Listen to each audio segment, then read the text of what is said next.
नमस्कार दोस्तों, स्वागत है एक बार फिर से आपका रियल सपोर्ट में। दोस्तों, आज के वीडियो का जो टॉपिक है वो खेल शिक्षण पे आधारित है और इस टॉपिक से जो है UP TET, C TET, super TET और बीटीसी सेमेस्टर के जो इतने भी एग्ज़ाम होते हैं जैसे फर्स्ट, सेकंड, थर्ड, फोर्थ, उन सब के लिए ये टॉपिक जो है बहुत ही महत्वपूर्ण है। इस टॉपिक से यानी कि खेल शिक्षण से जो है लगभग हर साल क्वेश्चन जो है बनते ही हैं। फ्रेंड्स, आगे बढ़ने से पहले अगर अभी तक आपने मेरा चैनल सब्सक्राइब नहीं किया है तो ज़रूर कर लीजिए, जिससे इस चैनल पर जितने भी वीडियो डाले जाएं उस सब की नोटिफिकेशन आपको मिल सके।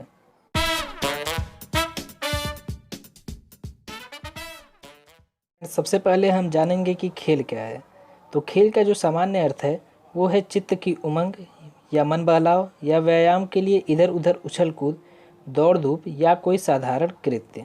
मैकडूगल के अनुसार खेल स्वयं अपने लिए की जाने वाली एक क्रिया है या खेल एक निरुद्देश्य क्रिया है जिसका कोई लक्ष्य नहीं होता है। अब फ्रेंड्स, हम बात करेंगे खेल की विशेषताओं के बारे में।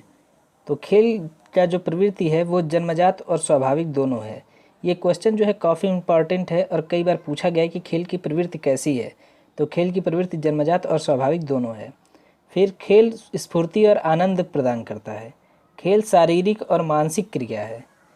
खेल में कुछ सीमा तक रचनात्मकता यानी कि क्रिएटिविटी होती है और खेल एक निरुद्देश्य प्रक्रिया यानी कि खेल का कोई भी उद्देश्य नहीं होता है। अब हम बात करेंगे खेल व कार्य में अंतर क्या है। तो खेल का जो उद्देश्य होता है वो मनोरंजन होता है, जबकि कार्य का उद्देश्य मनोरंजन नहीं होता है। खेल में बालक जो है आनंद प्राप्त करता है और कार्य से आनंद का प्राप्त होना आवश्यक नहीं है। खेल का संबंध साधारणतः काल्पनिक जगत से होता है, कार्य का संबंध जो है वो वास्तविक जगत से होता है। खेल बंद करवाने से बालक में क्रोध और दुख उत्पन्न होते हैं, जबकि कार्य बंद करवाने से उसमें ये भावनाएं जो है वो उत्पन्न नहीं होती हैं। खेल में बालक किसी भी प्रकार के बंधन का अनुभव नहीं करता है, जबकि कार्य में वह बंधन का अनुभव करता है। अब हम बात करेंगे खेल के प्रकार के बारे में। पहला है इसमें परीक्षणात्मक खेल यानी कि एक्सपेरिमेंटल प्ले। इस प्रकार के खेलों में बालक वस्तुओं को उलट पलट कर देखता है। फिर है गतिशील खेल। इस प्रकार के खेल में दौड़ भाग, उछल कूद आदि आते हैं। इसके बाद आता है रचनात्मक खेल यानी कि कॉन्स्ट्रक्टिव प्ले। इस प्रकार के खेल में बालक विभिन्न वस्तुओं का निर्माण और ध्वंस करता है, जैसे रेत या मिट्टी के पहाड़, घर, टीले आदि बनाता है और फिर उसे बिगाड़ता है। इसके बाद आता है बौद्धिक खेल। इस प्रकार के खेल का संबंध बुद्धि से होता है, जैसे शतरंज, पहेलियाँ इत्यादि। इसके बाद है फ्रेंड्स संवेगात्मक खेल, यानी कि इन खेलों में बालक विभिन्न संवेगों का अनुभव करता है और उनके अनुरूप अभिनय करता है, जैसे वीरता का अभिनय। इन सब खेलों के अलावा भी अन्य प्रकार के खेल हैं, जैसे झूठ मूठ के खेल।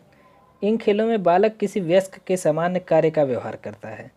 फिर है माता संबंधी खेल। इन खेलों को बालक अपनी प्रारंभिक अवस्था में अपनी माता के साथ खेलता है, जैसे आँख मिचौली इत्यादि। खेल शिक्षण प्रणाली की बात करेंगे तो जो खेल शिक्षण के जन्मदाता हैं वो फ्रॉबेल को माना जाता है, और जबकि खेल शिक्षण के जो प्रवर्तक हैं वो हेनरी कॉल्डवेल कुक हैं। ये फ्रेंड्स बहुत ही इम्पॉर्टेंट क्वेश्चन है और कई बार पूछा गया है कि खेल शिक्षण के जन्मदाता कौन है।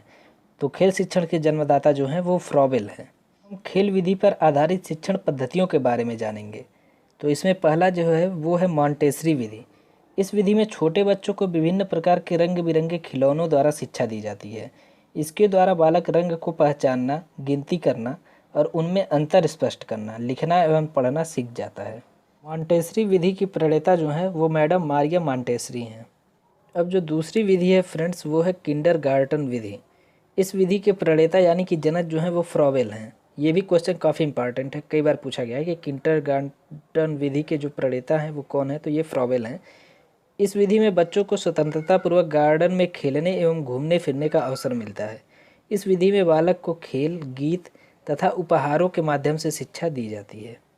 तीसरी विधि जो है वो डाल्टन पद्धति है। इस विधि में छात्रों को काम सौंप दिया जाता है और छात्र प्रयोगशाला के रूप में अपनी अपनी कक्षाओं का ही प्रयोग करते हैं। इसके बाद जो है वो है प्रोजेक्ट विधि। तो इस पद्धति में बालक किसी योजना को व्यक्तिगत या सामूहिक रूप से पूर्ण करता है, जैसे मॉडल बनाना, अभिनय इत्यादि। इसके बाद आता है फ्रेंड्स ह्यूरिस्टिक विधि। यह पद्धति आर्मस्ट्रांग द्वारा प्रतिपादित की गई थी। ये भी क्वेश्चन इम्पॉर्टेंट है कि ह्यूरिस्टिक विधि किसके द्वारा प्रतिपादित की गई थी, तो आर्मस्ट्रांग के द्वारा की गई थी। इस विधि में बालक शिक्षक, यंत्रों तथा पुस्तकों की सहायता से स्वयं ज्ञान का अर्जन करता है। ये भी क्वेश्चन कई बार पूछा गया है कि किस विधि में बालक जो है शिक्षक, यंत्रों तथा पुस्तकों की सहायता से स्वयं ज्ञान का अर्जन करता है, तो वो है ह्यूरिस्टिक विधि। अब हम बात करेंगे खेल विधि पर आधारित शिक्षण पद्धतियों के सिद्धांत के बारे में। इसमें जो पहला है वो है रोचकता। इसमें बालक अपनी रुचि के अनुसार ही किसी भी पाठ को पढ़ने में इन विधियों द्वारा रोचकता का अनुभव करता है। इसके बाद आता है क्रियाशीलता। क्रियाशीलता में बालक स्वभाव से ही क्रियाशील होते हैं। फिर इसके बाद आता है उद्देश्य। इन विधियों में उद्देश्य बालक को पढ़ने के लिए प्रेरित करता है ताकि वह प्रभावी अधिगम कर सके। इसके बाद आता है सामाजिकता।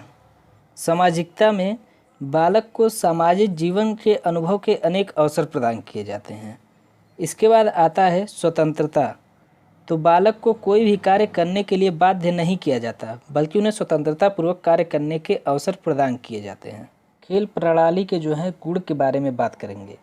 खेल से बालक का शारीरिक विकास, ज्ञानेंद्रियों का प्रशिक्षण, सामाजिक, मानसिक तथा व्यक्तित्व का विकास होता है। खेल प्रणाली के दोष।